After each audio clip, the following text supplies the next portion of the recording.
Relationships are living beings. It's important to understand that the relationship you have with your partner, it's an entity in its own right. It's a life form.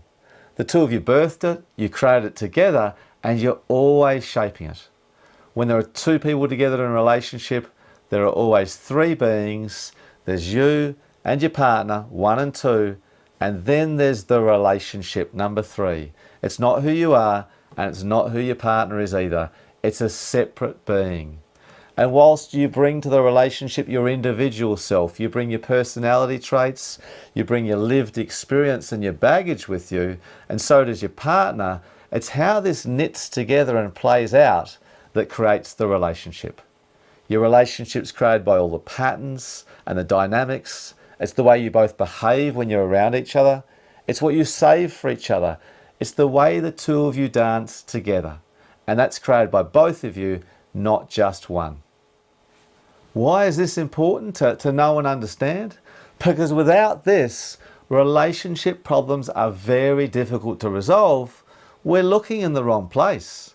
Most of us blame our partners for the problems in our relationship. The issues that arrive here when I'm coaching and in mediation are almost always someone else's fault. The stories we tell are almost always about the other person being the wrongdoer. He's never present. She never listens. I hear it every day. But the people are rarely the problem. The problems are in the patterns people create together. They're in the relationship.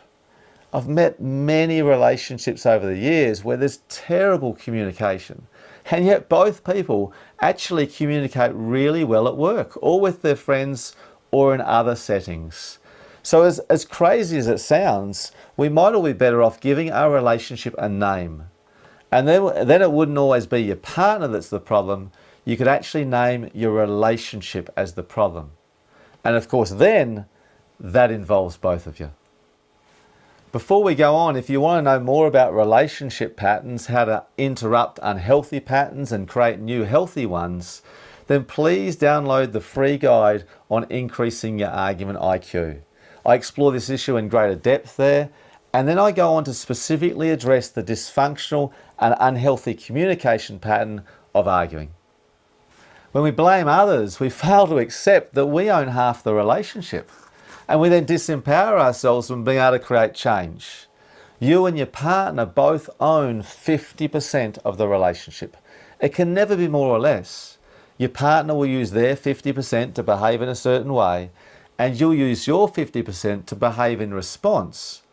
And of course you can sit back and wish your partner behaved differently, or you can look at your half and work out what you can do differently to create change. Not to change your partner, but to change the relationship. Because when you change what you feed into the relationship, your half, the relationship changes. When half of any whole changes, the whole changes. Now, very important here, you're 100% responsible for yourself and your own behaviour.